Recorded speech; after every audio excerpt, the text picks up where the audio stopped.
Welcome back. This is your curious European friend. And after reacting to Operation Yellow Ribbon, I think last week or the week before, I got some requests if I wanted to look into the 1917 Halifax explosion. So that's what I'll be doing today. I don't know anything about it. I learned about it when you guys brought it up. So, yeah, I guess let's just go ahead and learn more about this. On the 6th of December 1917, two ships collided in the mouth of Halifax Harbour in Nova Scotia, Canada. The collision sparked a fire on board one of the vessels, a repurposed tramp steamer packed with a cargo of explosives bound for the European theatre of war. At exactly 35 seconds after 9:04 a.m, this cargo detonated, bringing about one of the largest non-nuclear explosions ever to take place. Halifax Harbour is a large, natural harbour on the Atlantic coast of Canada. It consists of a huge enclosed bay, known as the Bedford Basin, as well as a slender strait, known as the Narrows, which leads out towards open ocean, passing a few small islands on the way. On one side of Halifax Harbour, in 1917, was the town of Halifax. On the other side stood Dartmouth. Between them, the two towns had a combined population of around 65,000 people. This population had recently grown. The ongoing First World War made the harbour of great strategic importance. It was a key departure point for convoys of ships bound for Europe. It was an incredibly important port, and was thus busier during the war than it ever had been before. A few days before the disaster, the Norwegian ship, the SS Imo, arrived at Halifax Harbour and docked in the Bedford Basin, where it sat for several days awaiting supplies. Some of these, namely the ship's required load of coal, were delayed. Although cleared to leave on the 5th of December, the Imo didn't complete loading until too late in the day to depart. Submarine nets, designed to protect the ships at anchor in the Bedford Basin from attack by German U-boats, had been raised for the night, and therefore no ship could pass in or out. Although anxious to get underway, the crew of the Imo would have to wait until the next morning. Meanwhile, the French cargo ship, the SS Mont Blanc, was in a similar predicament outside the harbour. It had arrived too late in the day to be allowed to enter the Bedford Basin, and so was forced to wait outside the harbour until the submarine nets were lowered again the next morning. The crew of the Mont Blanc would no doubt have preferred to spend the night with the ship moored safely inside the harbour, especially considering the cargo it carried. On board was a staggering amount of explosive materials, including TNT, gun cotton, picric acid, and barrel upon barrel. Yeah, that's very unfortunate, especially in times of war, to be on in a ship that has explosives and to be vulnerable to be targeted, I guess, because that's why they put up those lines. I forgot what they're called already, but the things that they put in the water to avoid other ships coming in, like to protect the ships that were in the harbor. I don't know where I was going with that, but yeah, to be so exposed with all these explosives, wow. Of tar-like benzol. Whatever fears the crew of the Mont Blanc might have had, the night passed uneventfully. At 7:30 a.m. on the morning of the 6th of December, the submarine nets were lowered, and both ships started moving once more. Submarine nets. That's what they're called, okay. The Imo heading out of Halifax Harbour, and the Mont Blanc heading inwards. Normally, ships passing through the Narrows were expected to stay on the right, and to adhere to a speed limit of just 5 knots, about the pace of a swift jog. On this particular day, though, the captain of the Imo was so keen to get moving that he ignored the speed limit and surged into the Narrows at a much faster speed. At this point, The Emo encountered 2 other vessels, one after the other. First was the SS Clara, an American tramp steamer, coming into the harbour on the wrong side of the Narrows. The 2 boats signalled to one another, and the Emo ultimately moved towards the middle of the Narrows to avoid a collision. Moments later, the Emo encountered the tugboat Stella Maris, which was travelling down the centre of the strait. Again, the Emo moved aside, this time going from a position near the middle of the Narrows to completely the wrong side. That was how the Emo came to be on a collision course with the inbound Mont Blanc. The 2 ships sighted which was travelling down the Emo Sorry, I need to hear this again. Ultimately moved towards the middle of the Narrows to avoid coming into the harbour on the wrong side of the Narrows. The 2 boats signalled to one another, and the Emo ultimately moved towards the middle of the Narrows to avoid a collision. Okay, so the American boat moves to the middle. Moments later, the Emo encountered the tugboat Stella Maris, which was travelling down the centre of the strait. Again, the Emo moved aside, this time going from a position near the middle of the Narrows to completely the wrong side. But why are these boats just on the wrong side? That was how the Emo came to be on a collision course with the inbound Mont Blanc. The 2 ships sighted one another when they were still more than 1.2 kilometres, around 3/4 of a mile, apart, and began a series of frantic signals. The Mont Blanc had right of way, but the crew of the Emo, for whatever reason, indicated that they would not yield. When it became clear that the end result of this game of chicken would be a catastrophic collision, both ships cut their engines. Yeah, why not just move out of the way then? What? That's so weird. The Mont Blanc tried to steer around the drifting Emo, and might have made it had the Emo not reversed its engines at exactly the wrong moment. The effect of this was to cause the nose of the Emo to swing into the hull of the Mont Blanc. The collision took place at a relatively low speed, and although quite damaging, did not immediately scuttle either boat. However, several barrels of the Mont Blanc's flammable cargo were ruptured in the smash, resulting in a huge spill of highly flammable material. Okay, wait, so which boat had the... Oh, the Mont Blanc, okay. Because I was going to say, if the Emo, that's what the boat was called, right? The Emo had the explosives, then it would even more so, that makes sense that they wouldn't get out of the way. But I wonder what the reason behind that was, because, yeah, I don't want to believe that they just didn't want to move. Like, and that's why they ultimately collided and had this explosion. Even at this point, though, a disaster was not yet assured. Without a spark, even the most explosive materials would not catch fire. For a moment, the boats drifted. Then, the Emo's engines kicked in once again, and the 2 damaged vessels parted ways. As they did so, metal scraped upon metal. Sparks flew, and a fire began on board the Mont Blanc. Recognizing the danger, the captain of the Mont Blanc, Amy Lemedic, ordered his crew to abandon ship. They needed no further encouragement to do so. Yeah. Piling into lifeboats, they rowed for the shore, shouting desperate warnings to anyone they could see. Alas, such was the noise and confusion out on the water that very few people on nearby boats or watching from the shore actually heard or understood these warnings. The Mont Blanc itself drifted, blazing, towards the Halifax side of the Narrows, eventually beaching itself beside Pier 6 of the harbour.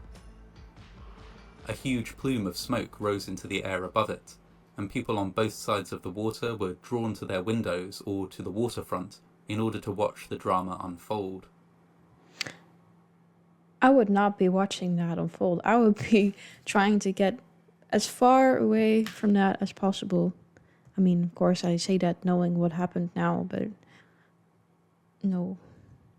At 9:04 a.m. and 35 seconds, the cargo on board the Mont Blanc detonated. The explosion was a huge one.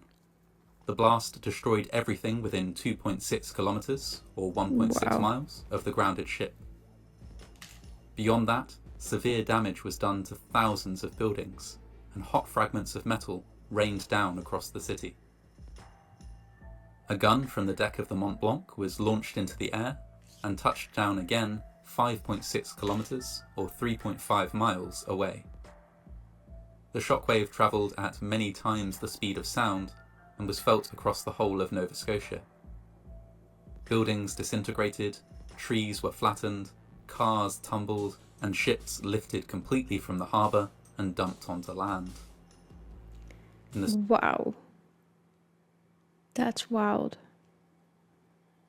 space of a moment, around 1,600 people were instantly killed, and many more were seriously injured. Victims were buried beneath rubble, hit by flying debris, and, in many cases, received serious eye injuries as the windows they had been looking through exploded into shards of glass. Yeah.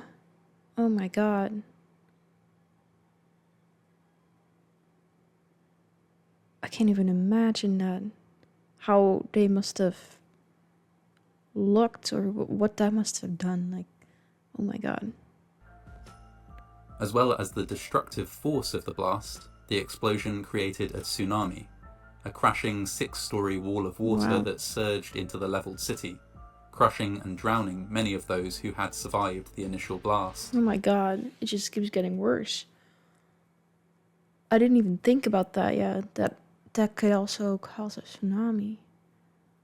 So then first you have this explosion, then maybe you're not even processing that yet, but you're like, okay, I guess I'm alive. And then this tsunami hits. Oh my god. The Emo was one of many ships swept up by this tsunami.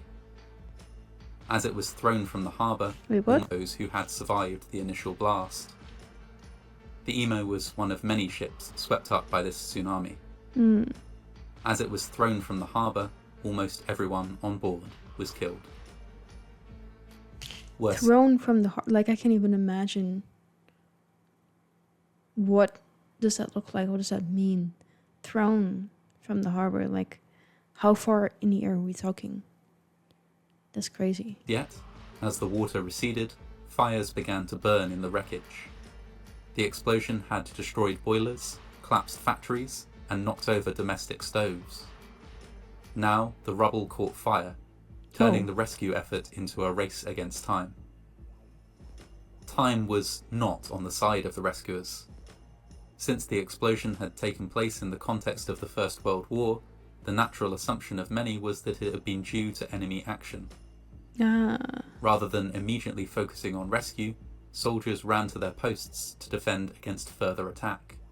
Oh It my was only god. after some hours had passed that the true source of the explosion was widely understood. Rescue work was grim and lengthy. Firefighters from across the province were joined by police and military, as well as hundreds of shell-shocked volunteers. They dug through the wreckage, pulling out any survivors they could find. These were sent to the city's remaining medical facilities. A deluge of thousands of seriously injured casualties arrived at every available hospital in a matter of hours. Several military vessels that had been close at the time of the explosion diverted to offer assistance, and were promptly converted into makeshift hospital ships. Although injured and shocked by what had happened, everyone present did whatever they could to help. There are even reports of children volunteering to carry messages across the town.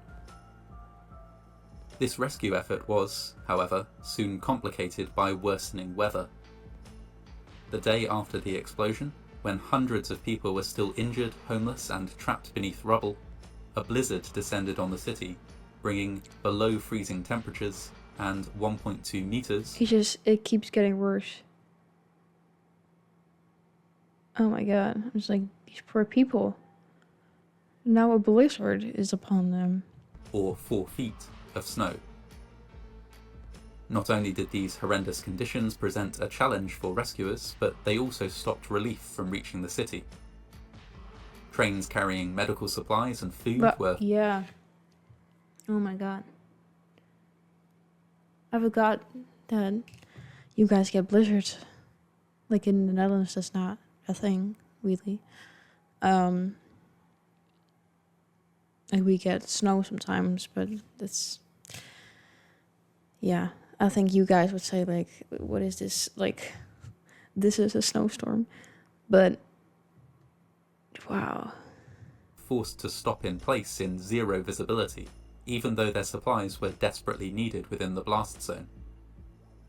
The Halifax explosion, then, was a disaster of many dimensions.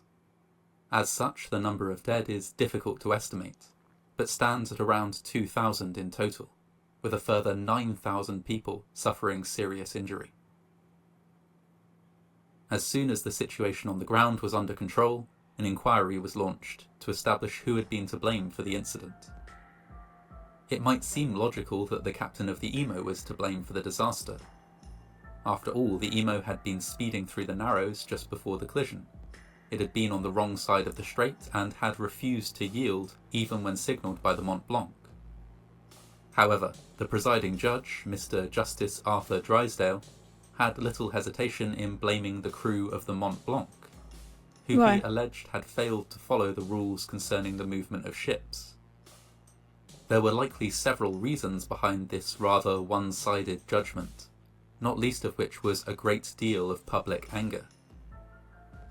Given that the crew of the Emo had almost all been killed in the explosion, this anger was focused largely on the surviving crew of the Mont Blanc, who had, after all, abandoned ship in order to save their own lives when the fire began. I mean, what are you supposed to do though? Like, yeah, just stay on there and die if you can save your life. Like, yes, if you can still do something, but I'm pretty sure at that point it was too late, right? Like you can try to, I don't know, yeah, get the fire out, but it sounded like that was no longer really an option in the time that they had and the resources that they had. And it's like, then, yeah, if you can't do anything, why stay on there? 3 men were charged with manslaughter. They included Amy Lemedek, the captain of the Mont Blanc, Francis Mackey, a harbour pilot, and Frederick Evans Wyatt, the chief examining officer of Halifax Harbour. However, none of these men were ever brought to trial, as there simply wasn't enough evidence to do so. In any event, the ruling that the Mont Blanc alone had been at fault was overturned by the Supreme Court of Canada in 1919, and it was established that both ships had made errors which contributed to the disaster. Yeah, that sounds more likely to me. Despite the devastation of Halifax, some positive outcomes did arise from the disaster. The rules concerning harbour navigation and the storage of hazardous materials were changed to make a repeat of the explosion unlikely. Beyond this, the huge rescue efforts served to inform and bolster charitable organisations within Canada. The massive number of eye injuries caused by flying glass, for example, led directly to the founding of the Canadian National Institute for the Blind a few years later, while the extensive rescue effort underlined the importance of the Red Cross and helped them to grow into the humanitarian organisation they are today. In the aftermath of the disaster, there was a huge need for housing, and this led to the construction of one of the first public housing projects in Canada, known as the Hydrostone. Some of the dwellings constructed during this time are still in place today, providing a home to Halifax's modern citizens. One of the most enduring legacies from the disaster is one of civic friendship.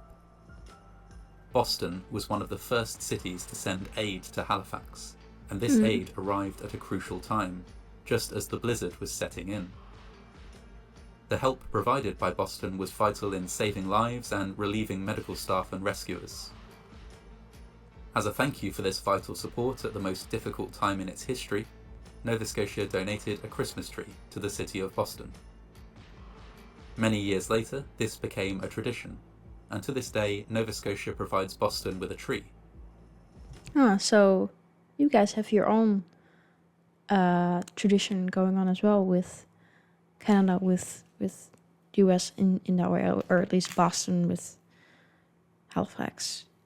Kind of like the Netherlands with Canada was a completely different context, but yeah. Though devastated by the explosion that rocked the harbour on the 6th of December 1917, Halifax has risen from the ruins. Today it is a thriving maritime city, home to more than 400,000 people. The Halifax Explosion remains a painful but vital part of its history, and reminders of the suffering, the loss, and the heroism of rescuers are everywhere. Though the city has recovered, the Halifax Explosion will never be forgotten. There is one final and at least somewhat positive coda to the story of the Halifax Explosion, that of Patrick Vincent Coleman. I'm able to include this story in this extra long episode thanks to the sponsor of today's video, Surfshark VPN. First and foremost, their support allows me to spend more time researching and writing, more time seeking out sources, and more time putting together a video that's based in other countries are off limits to me due to GDPR related blocks. With Surfshark, however, it takes only a few seconds. Now here's the story of Patrick Vince Coleman, a man whose actions on the 6th of December 1917 saved an untold number of lives. Vince Coleman was a train dispatcher for Canadian Government Railways. On the day of the disaster, he was working at Richmond Station, not far from Pier 6, where the burning Mont Blanc ran aground. He would have had a clear view of the plumes of smoke rising from the burning vessel, and would no doubt have been deeply alarmed when a sailor dashed up to him and his colleagues to inform them that they must evacuate, as the burning boat was laden with explosives. Coleman and his colleagues, quite understandably, ran for their lives. Before getting very far, however, Coleman turned around and sprinted back to the telegraph office at Richmond Station. From there, he started sending out one final, desperate message. Hold up the train. Ammunition ship afire in harbour, making for Pier 6, and will explode. Guess this will be my last message. Goodbye, boys. Coleman's message was most likely intended for one particular train, the overnight express from New Brunswick. This service, carrying around 300 passengers, was due to arrive within just a few minutes, and would have passed directly by the burning Mont Blanc when it did. Thanks to Coleman's actions, however, it was halted on the other side of the Bedford Basin, and 300 innocent people lived to see another day. Wow. Moreover, his message was relayed to many other stations, instantly halting inbound freight and passenger trains, and also alerting telegraph operators across Nova Scotia and beyond to the impending disaster. When the Mont Blanc exploded, the wheels were already in motion to begin delivering rescuers, supplies, equipment, and aid to the victims of the disaster. Well, you see how much impact that one message had. Coleman, as he had predicted in his final message, did not survive. The explosion hit him with such force that it blew the hands from his pocket watch. Death would have been instant. His legacy, however, lives on. Not just. Why is it that a lot of the times these people who save a lot of people then end up dying themselves? That's really tragic. But at least like their deaths mean a lot because he was able to save all these people. In the lives he saved, but in his presence as an enduring figure in history. A symbol of the many heroes who sacrificed themselves during the years of the First World War in order to preserve the lives of others. Today, Coleman's telegraph key and damaged pocket watch are preserved in the Maritime Museum of the Atlantic in Nova Scotia. Though he has been dead for over 100 years, by virtue of actions taken in the final few seconds of his life, Vince Coleman stands to be remembered for centuries to come. Wow. Yeah, like I said, I had no idea what to really expect and didn't know anything about it other than of course, that it would be about some kind of explosion. But yeah, I would not have expected this kind of impact and the way it happened, and with ships. I didn't even think about that. That, yeah, of course, ships can collide too, but then there's all these explosives on the ship, and then just everything that went around, like first the explosion, then the tsunami, and then the blizzard. Like, man, that was very unfortunate. Very unfortunate. It's like it just kept going. The bad luck, whatever you want to call it. But yeah, like any other thing that happened, you see how these events also do shape the future, and like how things will be dealt with, like with 9/11. I'm guessing the whole security system at the airport was just really taken under a loop and updated and made much more safe.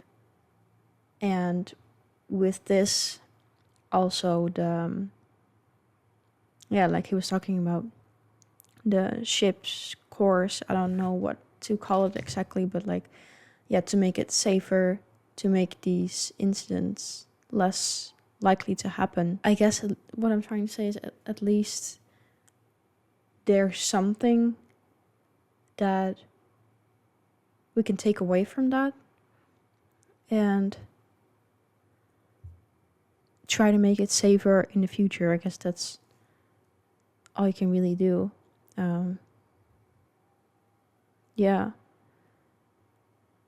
But this was crazy. I did not know anything about this. Things like this deserve to be remembered. And I wonder, like, do you learn about this in Canada, like in the schools? Do they teach about this? Or is it a more unknown thing? Yeah, let me know in the comments, and I hope to see you in a next video very, very soon.